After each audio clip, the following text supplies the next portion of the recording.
Are real estate prices in bubble territory? Is the market going to explode? Well, if you followed some of the YouTube comments, you might think this is the case.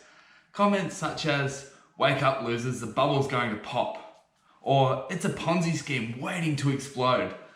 These comments are absolutely everywhere over YouTube. And should you believe them? Is there any truth behind these? That's what I want to take a look at today.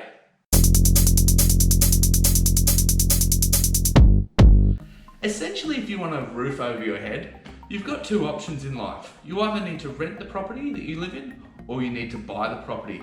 Now, there's a massive argument, is renting better than buying? But in practicality, it comes down to one thing, and that's affordability. When we're looking at property prices and are property prices in this bubble that's going to explode, I think it's important to really take into consideration that unlike Bitcoin, property is something that everyone needs to live in. Everyone needs a roof over their head.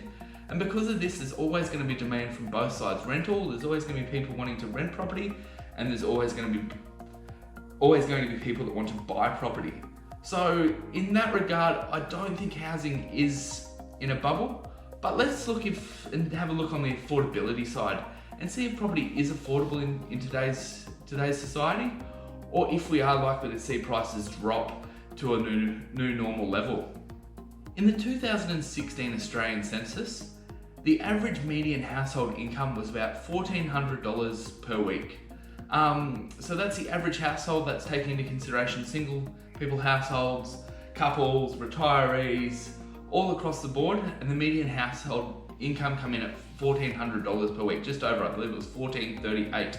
That was back in 2016. Now, today the current house prices sit at just over $530,000. I believe it's $536, depending on what source you look at, will have a different median house price, but that's for Australia-wide. So we're not just looking at the capital cities, Melbourne, Sydney, which do have high house prices. We're looking at the national average here, and that national average is just over $530,000.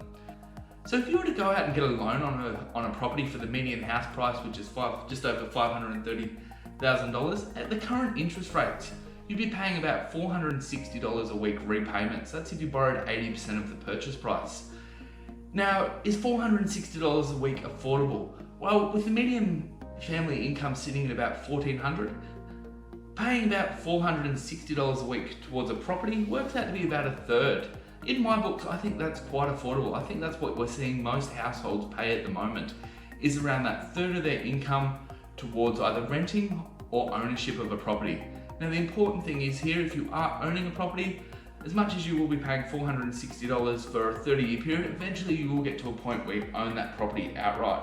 So in regards to the national average, and in regards to affordability, I don't see there's a problem with that national average house price being at about $530,000. I think that's quite reasonable compared to the incomes that we are earning in Australia. The other factor I want to look at here is the replacement cost of a property. What would it actually cost to build a new house? Now, depending on where you are, if you're an hour's drive out of a CBD, you might be able to pick up land for around $160,000, $170,000, and then it's going to cost you a minimum of about $230,000 to build a standard new home. So the minimum I see as a replacement cost for a property is around $400,000. So while this is at a little bit of a discount to the median house price, this is essentially buying land as cheap as you can right on the outskirts of town. There's always going to be higher demand for properties close to the CBD or close to an employment source.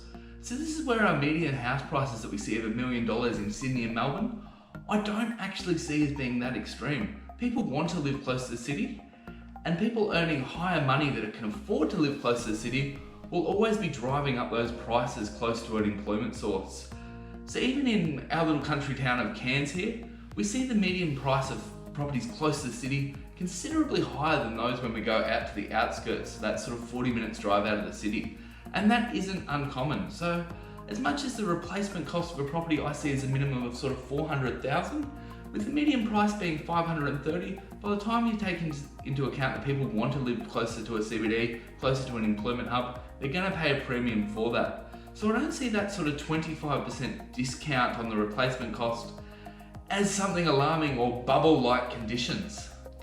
property prices are really driven by supply and demand, like any market. So that is the supply of properties, either people moving out of the area of new construction of properties in an area, and the demand from buyers to buy those properties. Now, for the bubble to burst, we really need one of those sides to disappear. That's either we need supply to go through the roof with new developments, which, like I said, the replacement cost of a property isn't big enough, I see, to make those sort of bubble-like conditions. And on the demand side, like I said, people always need to live somewhere. People always want a roof over their head. So there's always going to be that underlying demand. At the moment, I don't see a big enough imbalance in the market for the bubble to pop and prices to go through the floor. So that's my take on the property market, and why I don't feel like for a national average house price of $530,000 that we are near bubble-like conditions. And like I said, even Sydney and Melbourne with those considerably higher price tags, I see there's not enough new supply coming to the market close to where people live, and I still see high demand of people wanting to buy and live in those areas. So until one of those factors drastically change, I think property prices are looking good in Australia, and I can't see the drop that we have seen in recent times continuing for much longer before prices turn around and start to go back up again. I would love to hear your thoughts on this topic, guys, so make sure you leave a comment below. If you have enjoyed this video, make sure you absolutely smash that like button. And if you do enjoy this content, make sure you subscribe. We bring out a heap of videos on this channel, and we love bringing you new content each week. So make sure you subscribe, guys, and I look forward to speaking to you soon.